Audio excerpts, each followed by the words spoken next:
A major update tonight in the unsolved murder of a Lynchburg boy.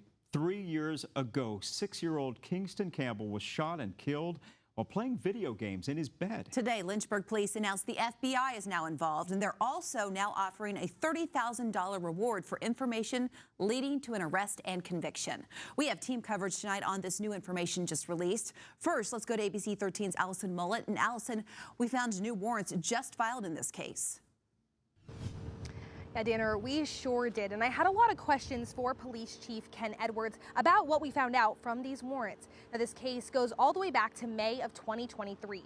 6-year-old Kingston Campbell was playing video games in his bed when a bullet came through a window and killed him. Surveillance video you can see right here appears to show a group shooting at the home. These new warrants name multiple people that investigators call suspects.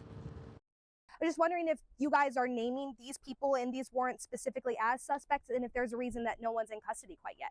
I'm not going to provide any names today as far as any kind of potential leads we may have or potential persons of interest. I will answer that second part of that question just to say that homicide investigations, they're among the most complex investigations, obviously, that you have, that law enforcement has. And so it's not just about identifying people and holding them responsible, but it's also building a case. Can you talk a little bit about what led to these search warrants being placed now? I'm not going to speak on the details of the search warrants.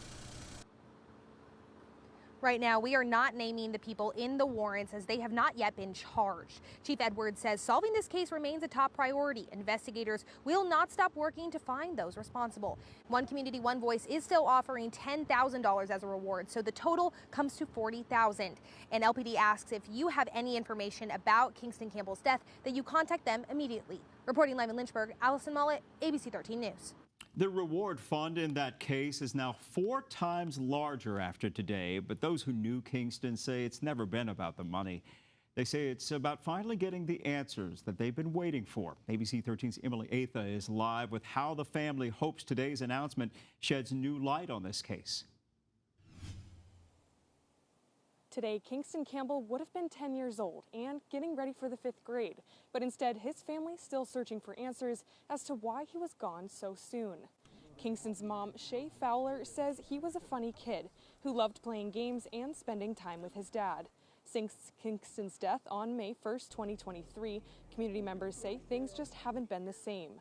Today's press conference was just a glimpse into the investigations underway to bring his family justice. Yes, it's still hard, but I feel like the more people working on the case, you know, it'll help it get solved. And I could still see the hurt and heaviness, and you know, knowing that it's not solved, and she just appreciated that it was not forgotten. After the news conference, police spoke and prayed with family members inside of the Greater Peaceful Zion Baptist Church. Police say their commitment to this family and to Kingston is as strong as ever.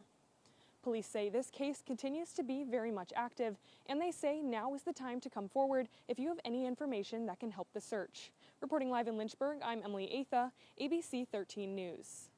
Kingston's murder happened a little over a month after another deadly shooting involving a teenager. Someone shot 16-year-old Terrion Marshall while driving down 16th Street in Lynchburg.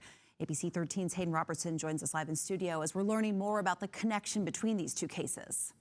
These 36 pages go into greater detail about how the murders of Kingston and Terrion are tied together. Terrion was shot and killed in March 2023, and just a few weeks later, Kingston was shot and killed. The warrants outline communications between several active gang members in the city.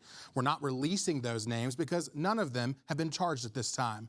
According to the documents, the shooting that claimed Kingston's life was in retaliation for Terrion's death.